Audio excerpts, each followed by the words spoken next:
time, a Palestinian friend of mine said, this is how bad things are for us, that simply mentioning that we're human beings causes this much of an uproar. Just the simple fact of acknowledging their humanity. And that so we have to keep some perspective that, yes, it was a breakthrough, but it was a breakthrough just by mentioning that they happen to be human. Right. The bar is so low. It's sharing a stage with someone who's still using that sort of human shield talking point on a national stage, which is not a true thing like that. So you have somebody running for president, standing on a national stage and parroting something that we know isn't accurate and just gets away with it as if it's somehow just stating a fact. Talking about Hillary?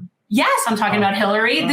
They're dressing up and so they could count this. Who says stuff like that? That's like the people who say, these are people that use their children as human shields. They love their children. They don't love their children as much as Israelis do. They like Arabs just don't, they hate life. Well, neither do Russians. The gold in my ear. No, none of those people love their children. And I think it goes without saying that if you need any further proof that this is intentional, look what happened 2 weeks ago when the DNC met in D.C. and they had an opportunity. And again, they used this talking point, and God love Tom Hartman. He's on our show many times.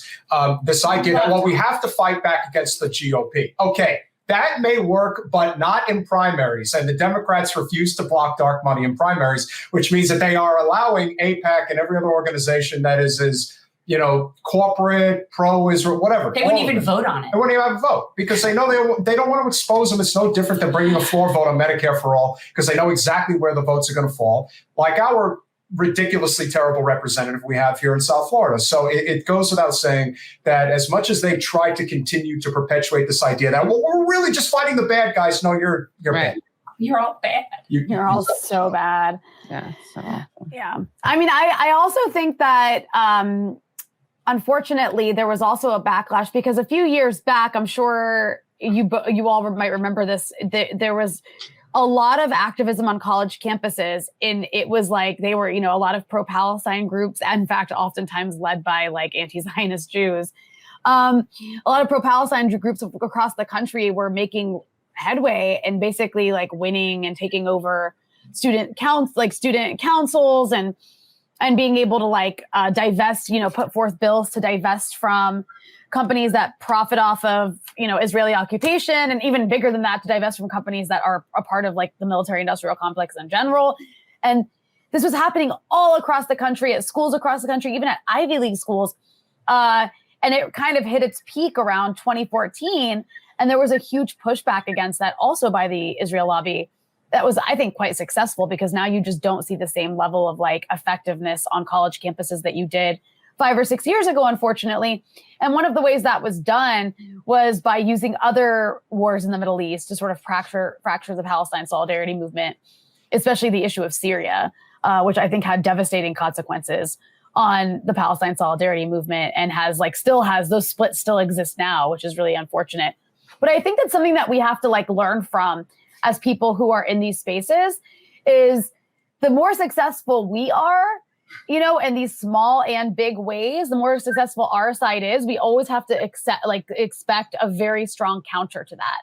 Because what is being proven over and over again is despite sort of history and public opinion, being, against Israel and in favor of Palestine and in favor of liberation, it doesn't necessarily mean that's the way it's going to go, because the more powerful side is still the Israeli side, the imperialist side, the American side, and they have so much money, so many resources, and a lot of tricks up their sleeve. And so it's we have to learn from these kinds of moments and be prepared with how to deal with them. And I think what happened to Katie is another lesson. And I actually did think, I was oh, the media censorship is, obviously the media is still totally one-sided on this issue, but getting fired over it isn't happening anymore. That's really cool. And then what happened to Katie happened. Over my style. Yeah, over your style. My stylistic. This wasn't is it your dress style or my hair? Yeah. The way you, After 3 years of being at the Hill, it took me 3 years to realize they didn't like Katie's style. Yeah. I wonder what happened that made them realize that. You're too honest. But I do think that all of these things, when things come together, the more they come together and the bigger the web gets, then it starts to become the inevitable shift. Like that's how it happens. So I just think it's important to kind of keep harping on it and keep kind of connecting all the people together that are on the same page with this. I think it's really important for people to hear it from all different sides that this is what's happening, even though you don't like it. It's very uncomfortable for you to hear. And that's the key thing is a lot of the Jewish people are not willing to be uncomfortable. And it's very uncomfortable to do some of this, especially for people who previously had a lot of love for the idea of the state of Israel, who wanted to make Aliyah, and people who wanted, and this was not easy for me. So I can't imagine how hard it has been for people like you, Rabbi, and that have had to like really have I call it a come to Jesus moment, ironically, but it's very hard. And so I understand how hard it is for other people to accept this, and that's what it is. It's like they have a cognitive dissonance that's massive. You have a family member. I do. Well, I have a lot of family. But one in particular. I have a few. I have family in Israel. Well, one of my cousins actually lived in one of the settlements, and they're very gung-ho. Oh, they're in it to win it. And it's very unfortunate. It's hard. Some people are just too far gone in that way.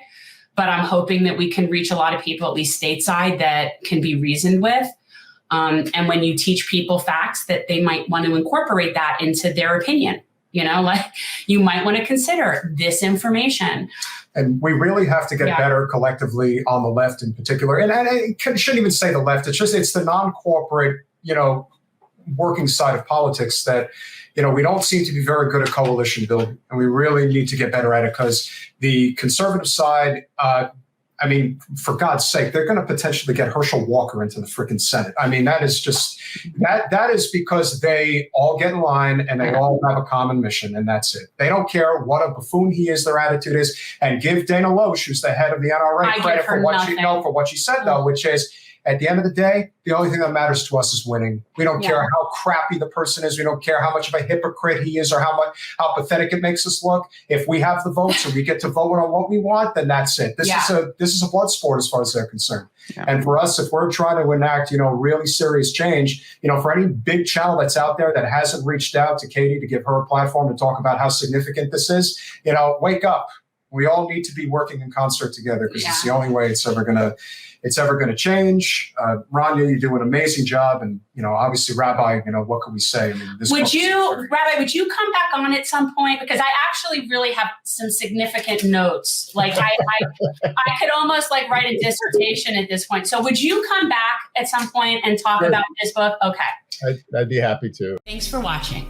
If you want to support our mission to transform politics into service, please like this video, subscribe, follow us on social media, and consider joining our Patreon, where you'll get early access to our interviews as well as other exclusive content.